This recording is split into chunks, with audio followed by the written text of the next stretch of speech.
À Orléans, on a le plaisir aussi d'avoir une association qui a été créée pour faire découvrir la culture japonaise qui s'appelle tout simplement Le Japon à Orléans, voilà, qui va faire des ateliers d'origami, d'initiation à la langue japonaise, mais également de la calligraphie, tout ce qui est écriture de prénoms kanji, etc., du kirigami, donc l'art du découpage.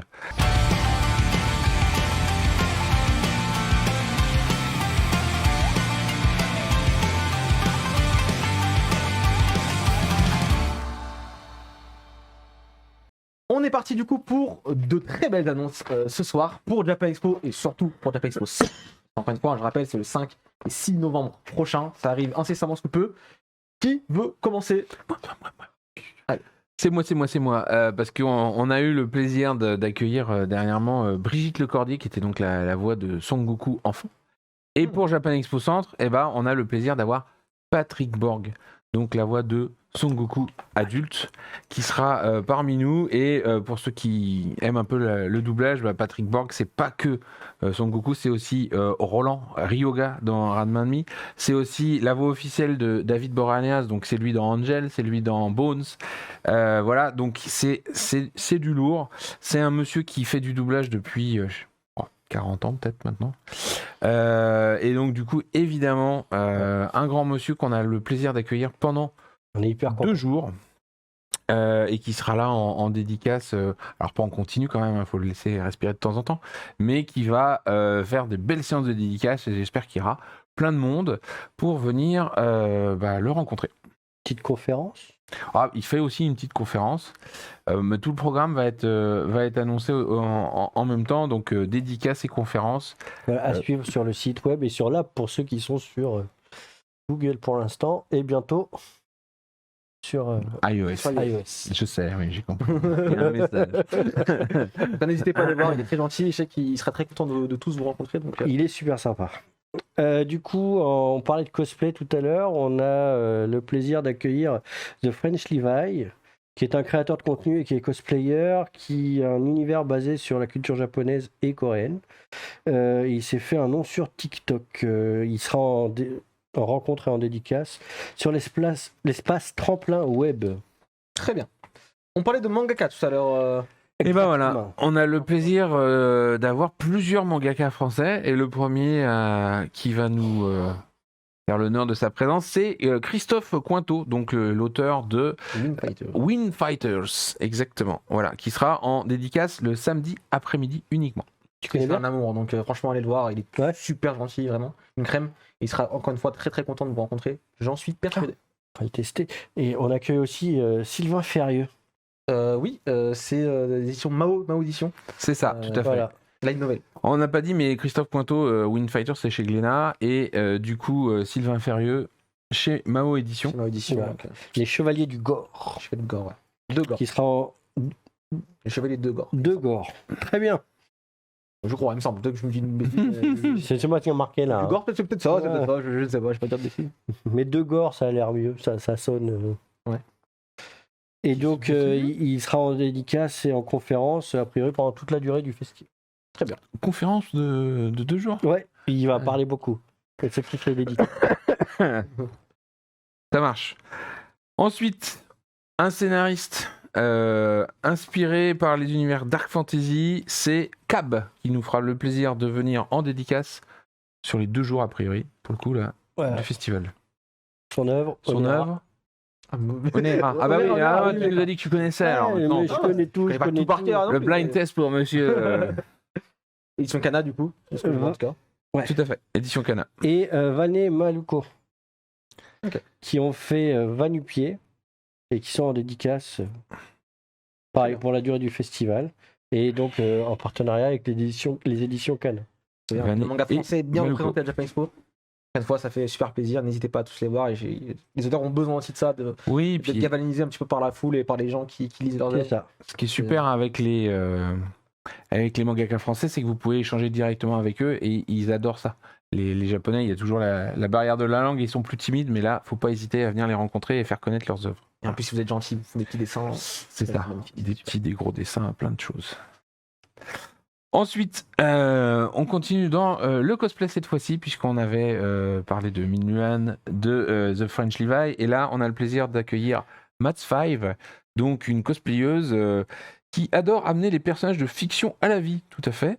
Et elle a commencé le cosplay en 2015. Donc voilà, donc c'est quand même quelqu'un qui fait ça depuis 7 ans et qui sera donc le jury des concours cosplay et qui sera également là en rencontre et dédicace sur le stand de nos amis de Try Hard Workshop. Sur lequel on retrouvera aussi Nightmare Illusion, qui est un couturier et un props maker français, un surdoué de la couture hyperactif qui est capable de sortir des costumes incroyables en seulement 3 jours. Donc je sais pas si en 2 jours il va pouvoir faire quelque chose. Pareil. Jury des cosplays et rencontré en dédicace sur le stand de Try Hard Workshop. Voilà, et les inscriptions au concours, on en parlait tout à l'heure, elles ont été lancées aujourd'hui en fait. Donc, on pensait que c'était la semaine dernière, mais du coup ça commence maintenant. C'était aujourd'hui. Profitez-en. C'est juste qu'on était un peu en avance sur notre temps. On est en avance sur notre temps. Voilà. Et du coup, au concours cosplay, on a le plaisir d'avoir un partenaire qui est Cosmazing, donc qui offrira des lots aux gagnants en lien avec leur passion du cosplay. Le solo aura lieu le samedi et le groupe le dimanche.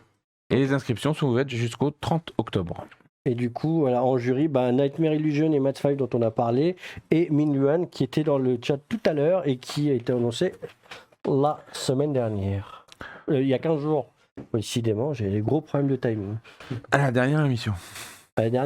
Bravo, bien rattrapé. On passe maintenant dans les animations avec nos amis du forum. Alors, je sais plus si on dit Tali ou Talier en fait.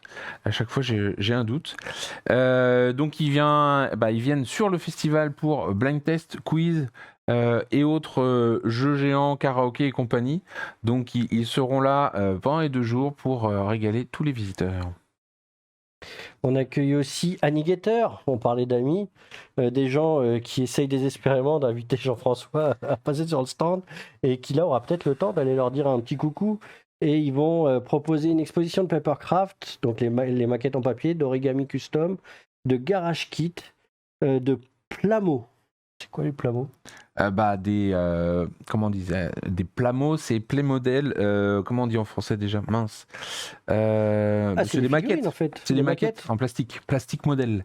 Plastique modèle, d'accord. Pose des questions lui d'un coup. Mais aussi des séances de démonstration en live. Ça veut dire qu'ils montent en direct leurs différentes. Alors pour ceux qui connaissent un peu Japan Expo, on est très content que Annigator soit là encore cette année puisque ça fait maintenant 10 ou 15 ans qu'ils nous suivent, facile, 15 ans je pense, et qui sont plutôt de la région en partie, et donc du coup ça nous fait plaisir de les retrouver cette année à Orléans. Voilà. Initiez-vous au papercraft, c'est super fun.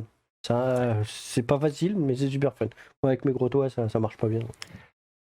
À Orléans, on a le plaisir aussi d'avoir une association qui a été créée pour faire découvrir la culture japonaise, qui s'appelle tout simplement Le Japon à Orléans, voilà, qui va faire des ateliers d'origami, d'initiation à la langue japonaise, mais également de la calligraphie, tout ce qui est écriture de prénoms, kanji, etc., du kilikami, donc l'art du découpage.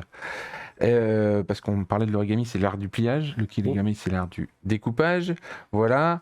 Ils vont aussi proposer de créer des cartes de vœux, de faire du mizuiki, tiens je ne connaissais pas ça, art de la création de volumes à base de cordelettes et de papier tressé. Bon écoutez, je vais aller voir, ça a l'air très sympa. Et puis le furoshiki, donc l'art d'emballer avec des tissus. On accueille aussi un atelier de calligraphie, l'atelier Duvet, l'atelier Duvet calligraphie qui a été créé par une artiste peintre bretonne et qui est spécialisée dans la calligraphie, qui œuvre autant à la plume qu'au pinceau, et elle propose de découvrir les liens entre la calligraphie latine et japonaise au travers d'une exposition et des ateliers tout au long du week-end. C'est un stand qui est très beau parce qu'il est en général très très bien décoré et on le voit. On voit la photo là, c'est juste très très beau. C'est juste magnifique, ouais. Et ça me fait très très plaisir parce que là il y a mon nom. Il y a ton nom, il y a marqué Thomas.